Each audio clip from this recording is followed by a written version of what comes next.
In the first tutorial, what we learned how to do was take one of our custom PDF documents and append it to a quote of ours. So in this specific case, the example that we used was taking a credit card form and attaching it or appending it to this quote. So you can see that down below. Now in this exercise, what we want to do is we want to take this quote and submit it to our customer electronically. So the first thing we need to do is make sure that we do have a valid email address for this customer over here. This is a demo account email address. And what we're going to do is we're going to receive that email as the customer and then take a look at how they can interact with it according to downloading the activity and so on and so forth, and what that means to you back in Mothernode. So in this case here, when we're ready to send, so we have our item over here, we've made no more adjustments to it, and we'd like to go ahead and send this off to the customer. So this is great, we're ready to go. So I'm going to click send over here.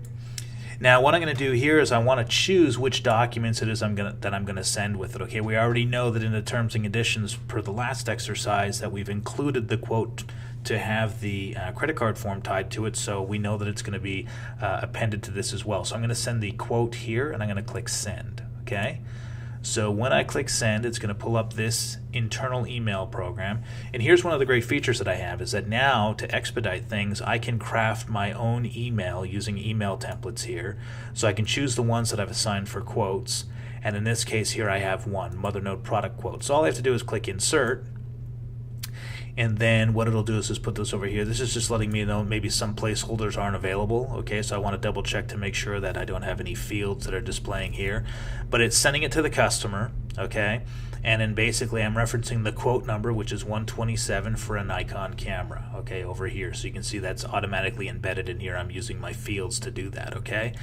And then of course if I had a signature on file, I can go ahead and have that included in too. And since I don't, I'll just write my name here, and then that will be included there. Now, what I'm going to do at this point is they are going to get a copy of this link, okay? So if I click on this link here, it will take me to what they will see in the program. So let's just open this up in a new tab, okay? And we can take a look at what this is going to look like here, okay? So this is what the customer is going to receive. That's verification. You can see this, okay? I got that here. All right, now what I'm going to do is I have no additional files I want to attach, and let's just go ahead and send this, okay? So I'm going to click send, and then this is going to close, and it's telling me that it was sent, and then we're good to go. Now I'm just going to quickly refresh the screen to show you something here. Is what we're going to be looking at while this is coming through is we now have a one sent file, meaning that this was now sent to somebody. So when I click on the sent files in the transaction over here, it's going to show me that this transaction number over here for this specific quote was the sent for download to davidwaters@gmail.com, and then on this date and this time, and we know that it's pending. Okay, so meaning that David has not yet interacted with this quote, he has not yet seen it. Okay, if I want to view the file, I can click view and it'll open up just like we just saw. And if I want to get rid of this entirely and make that link not good anymore, so basically let's just say I had to make a revision to this quote, I'm just going to want to have to expire that and get rid of that quote entirely and then issue the new link, sending that new email for that new revision. Okay, so what we'll do here is that we will look at what this looks like, and let me just open up my email over here and I'll bring it on screen, and you can see that I have this has come through. So the file for download here plus my email down below and my unattractive signature at the bottom here, but basically my email has come through to David Waters. This is automatically going to be stamped at the top of the email over here for him. Okay, so this is very easy. Now what's going to happen here is David is going to open this. He's going to click on the link and it's going to open up, and then basically he will now have downloaded this, and he or she, whoever you're sending this to, can go ahead and save this to the desktop. Okay, so I have that. Now what I'm going to do is I'm just going to update this screen here. I'm going to refresh this. One thing I can always do to refresh, by the way, I don't have to refresh in my browser. If I just re-click on the actual tab itself, it'll refresh.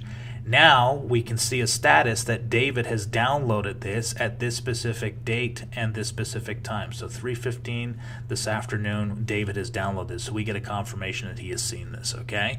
So all of this is captured right here in the quote, and that is how you can send transactions to people, okay, using the send feature within Mothernode. Now, if you're in different Mothernode editions, you can do this with purchase orders to vendors. You can do this with invoices to customers and change orders with customers as well, depending on what you have access to.